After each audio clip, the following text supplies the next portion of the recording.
Now, I know this debate is not an easy one for those of us participating and for the campaigners, activists and bereaved parents who are listening, but it is nevertheless vital, and I'm very thankful that it's taking place.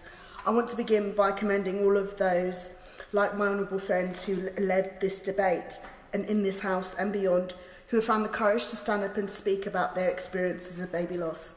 I know from personal experience just how difficult that is to do, to reopen that wound and to relive that pain in public. Every story of baby loss told and not told is worthy of our compassion and respect. And I say that because after the occasions I've shared my own experience, I've been met time and again with questions. So how long ago was it? How far along were you? And how do you know that racism was a factor? Perhaps some of those questions were asked in innocence, but let me tell you how it made me feel. As if people were measuring my loss, weighing my grief, and deciding how much pain I was allowed to feel, and as if there is a scale for sorrow. And it's not one-sided. I've spoken to women who, after hearing my experience, have opened up about their own and ended by saying that their own experience wasn't as bad because mine was a late-term stillbirth and theirs was a miscarriage. And that broke my heart because it's not true.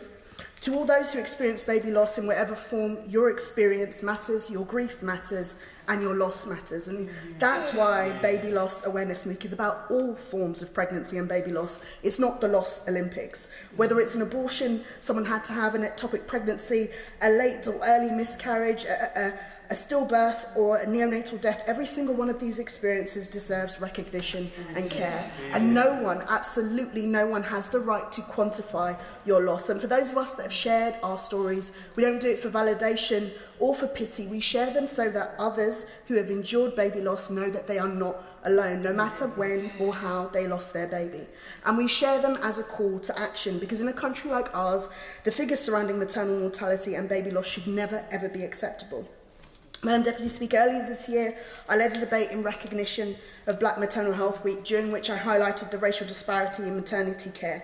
I highlighted that it had gone down. Black and mixed heritage women are now 3 times more likely to die during pregnancy and childbirth, down from 5 times when I first originally launched the APPG on Black maternal health, and Asian women are twice as likely. Regretfully, this decline in disparity is not necessarily something to celebrate, nor is it due to improvements in maternity care for Black women. But it's because the UK's overall maternity mortality figures are rising. More women and babies are dying in the UK now than in the last 2 decades. Black women are experiencing likely even further deterioration. The latest findings from Embrace reveal a widening divide in neonatal death rates between the UK's most and least deprived areas. Black and minority ethnic people are 2.5 times more likely to live in relative poverty and 2.2 times more likely to live in deep poverty. In plain terms, poverty and deprivation are costing newborn lives, so the combination of socioeconomic inequalities and institutional racism has a double impact on Black women and their babies' experiences of maternity care and its outcomes. The data also shows a sharp rise in stillbirths amongst babies of Asian heritage, and Black babies remain twice as likely to be stillborn. Urgent, targeted action is needed to tackle these deaths and health inequalities and prevent avoidable deaths. The new report from the Health and Social Care Committee on Black maternal health shows that the outcomes in maternity care are shaped by systemic failings in leadership, training, data collection, and accountability.